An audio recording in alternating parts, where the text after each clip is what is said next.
دغه کیسه د یو هلک په باره کې دی چې د هغه نوم بیلی وي. هغه دومره غریب وي چې نه فوټبال لري او نه بوټان. په فوټبال کې هغه دومره ماهر و چې د هغه په لتې سره به د پوخ ام پوستکی هم نه خرابېدو.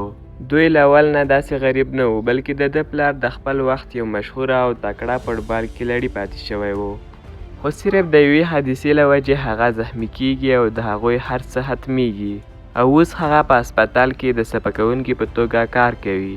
د هغه مور دا نه غواړي چې دی هم د فوټبال پر طرف لاړ شي، ځکه هغې د خپل خاوند حال لیدلی و، او هغه هر وخت خپل زوی ته نصیحت کوي چې دا هر څه پرېږده او خپل تعلیم ته را توجه وکړه. هغه صرف د فوټبال سره شوق نه و، بلکې فوټبال د هغه په رګونو کې ګرځېدو. هغه به ټوله ورځ بوټان پلش کول، مازدیګر به بیا د خپلو ملګرو سره فوټبال کوو. خو په هغه فوټبال باندې به دوی فوټبال کول، او کوم به چې د رختو او یا هم جورابو څخه جوړ شوی و. په هغه باندې د بیلی نوم هم یو مالداره خلک یخوي، د کوم معنا چې یو فضول سړی دی، خو ممکن دغه نوم د ده لپاره مناسب نه وي. یوه ورځ هغه په ټورنمنټ کې برخه اخلي. هغه د خپلو زړو او لیلمي بوټونو سره میدان ته داخلیږي. سره ټول خلک په ده باندې خاندي، خو هغه له دوی سره داسې مقابله کوي چې ټول خلک حیران او پریشان پاتې شي. په دې کې یو کوچ ده ته آواز ورکوي چې دا خلک به یوه ورځ یو نوی تاریخ لیکي.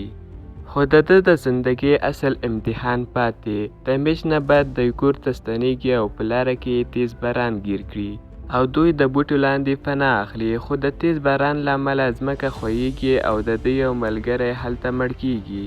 د دې هر څه مسؤل هغه خپل ځان ګڼي او فوټبال د تل لپاره پرېږدي. او اوس هغه د پلار سره یو ځای کار کوي. هغه به ټوله ورځ غسلخانې او تشنابونه مینځل، خو د هغه په زړه کې د فوټبال مینه اوس هم ژوندۍ وه. یوه ورځ د هغه پلار د فوټبال په اندازه سره هغه ته ور وولي او د هغه په زړه کې د فوټبال مینه بیا راتازه کړي. او په دې امونو باندې هغه شپه او ورځ پراکټیس شروع کړي، او پراکټیس دومره ژرېږي چې له مخکې نه هم ډېر زیات کړي. په دې محنت سره د هغه مور هغه ګوري، نو د هغه مور هم راضي شي. هغوی ده ته د یو فوټبال کلب کې داخله کوي. خو کله چې د امتحان وخت راورسېدو، نو د هغه مشر په هغه باندې غوسه شو او ورته ویل چې ته څوک یې چې دلته راغلی، چې دلته خو ټول د غټو ملکو والا او مالداره خلکو زمن راځي. د خپګان د لاسه د هغه ساه بندیږي او داسې ځان ته حس کوي چې هغه څه شی دی چې فوټبال زده کوي، او وایي چې فوټبال زما د وس کار نه دی. اوس هغه بیرته کور ته تلل غواړي. بیا هغه خپه ناست و او د ټرین انتظار یې کولو. خو د هغه کوچ هغه دروي او ورته وایي چې بیلې، ستا یاد نه شول چې ته څوک یې؟ ته هغه خلک یې چې د جرابو په فوټبال سره دې خلک حیران کړل، او ته د لارو کوڅو یو قدرتي هنرمند یې. ستا سټایل او هر څه له نورو مختلف دي.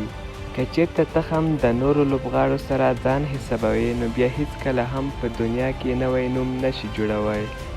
دغه خبرې هغه په خپل زړه باندې ولیکلې، او هغه فوټبال ته یوه تیزه لته ورکوي.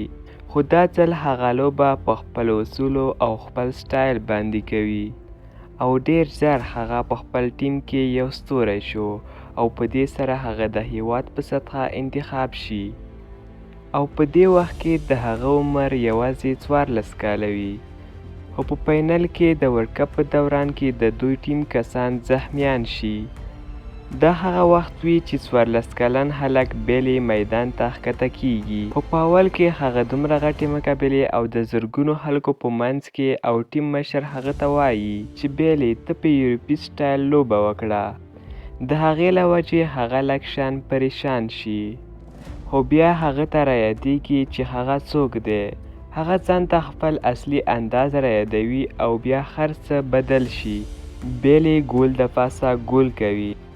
د هغه هر یو انداز او هر یو سټایل خلکو ته جادو ښکاري.